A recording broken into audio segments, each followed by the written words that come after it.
Aujourd'hui, nous poursuivons l'exploration de la distinction fondamentale entre l'individualité, l'individualisme et l'individuation. Et on va aborder aussi une quatrième notion, l'individualisation. Ouais, je sais que ça en fait beaucoup. Mais apprêtez-vous et suivez-moi.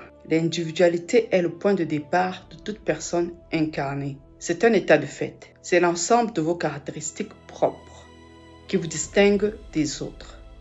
L'individualité n'est ni une vertu ni un défaut. C'est une donnée neutre. C'est votre empreinte biopsycho-énergétique. Le travail psychologique ne consiste pas à effacer cette individualité pour se conformer au monde ou fusionner avec quelqu'un, fût-elle notre moitié, mais plutôt à affiner cette nature brute, à enlimer les excès rigides qui créent l'illusion de la séparation et en éclairer les angles morts qui limitent votre contribution, afin que cette individualité puisse s'exprimer avec justesse.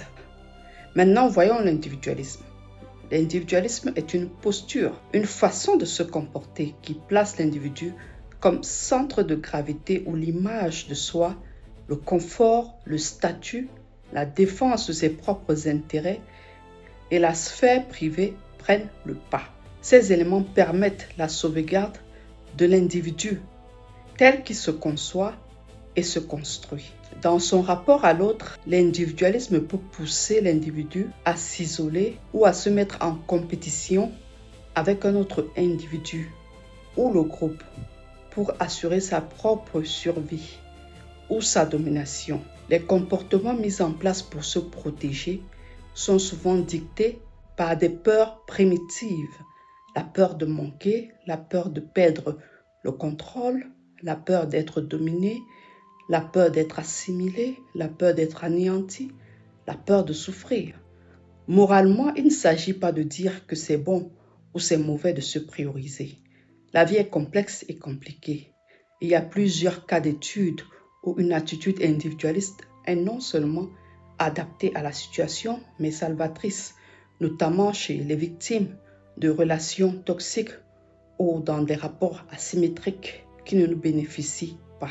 Mais lorsque cette attitude devient une posture rigide et unique, prévalente à chaque situation rencontrée, nous perdons la notion d'équilibre et sombrons dans l'excès qui peut nuire. Maintenant, parlons de l'individualisation, cette quatrième notion que j'ai annoncée. C'est la construction de l'ego dans le sens psychologique du terme, c'est-à-dire en gros de sa personnalité.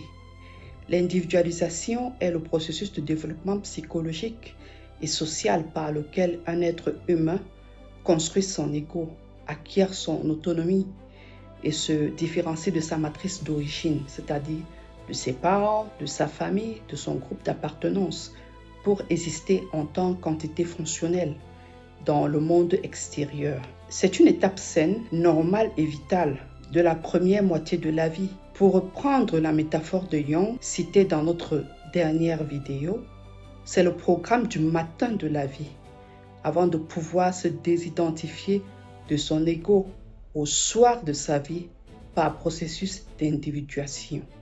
Il faut d'abord avoir construit une personnalité qui soit solide et capable de faire face à la réalité matérielle et sociale. L'individualisation est le mouvement d'affirmation du je face au nous. C'était Dr Nathalie pour votre troisième épisode de King Moon Soul Sundays, explorant les concepts jungiens de l'individuation. Pour commander mon livre Elle et moi, de la fusion à l'individuation, les liens sont disponibles en description.